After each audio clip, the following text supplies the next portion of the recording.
Mallah Abdurrahman Kaya, Şehinan Aşiret Reisi Sayın Hadi Gülçer ve Ali Rıza Güran Beyefendi bu davada çok büyük emekleri olmuştur. Hepinizin huzurunda onlara teşekkür ediyoruz. Sayın Başkan, çok uzatmayacağız biz çünkü fazlasıyla hepinizi beklettik. Buyurun birkaç kelime tavsiyenizi bekleriz komutanımla beraber.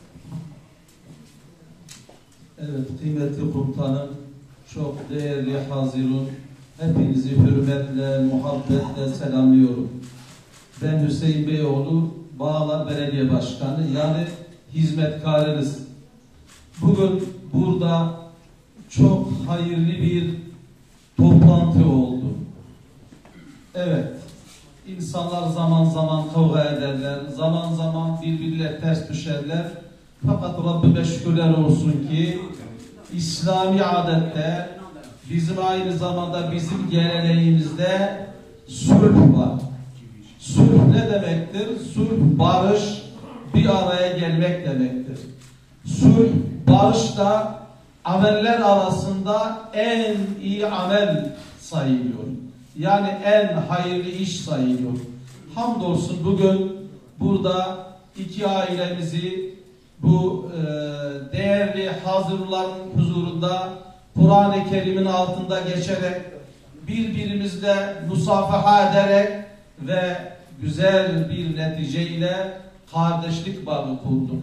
Rabbim bu kardeşliğinizi, bu sulhumuzu, bu barışımızı birliğimize, dirliğimize beraber güzel bir şekilde yaşamaya Rabbim nasip etsin. Tekrar her ay iki aile içinde böyle güzel katkı sundukları için İslamiyet'e uyup bu muhterem hazırunları, büyük aileleri kırmadan bir araya gelip barış sağladığınız için hepinize teşekkür ediyorum. Hepinize hürmet ve muhabbetlerimi arz ediyorum.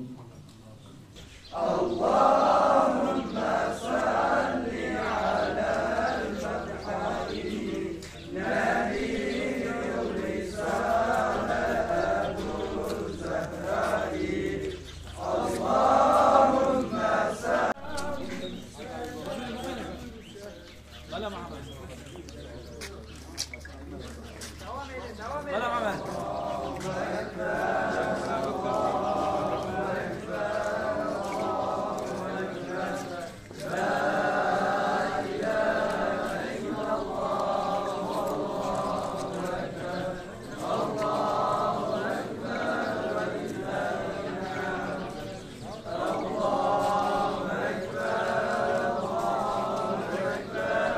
Muhammed abi.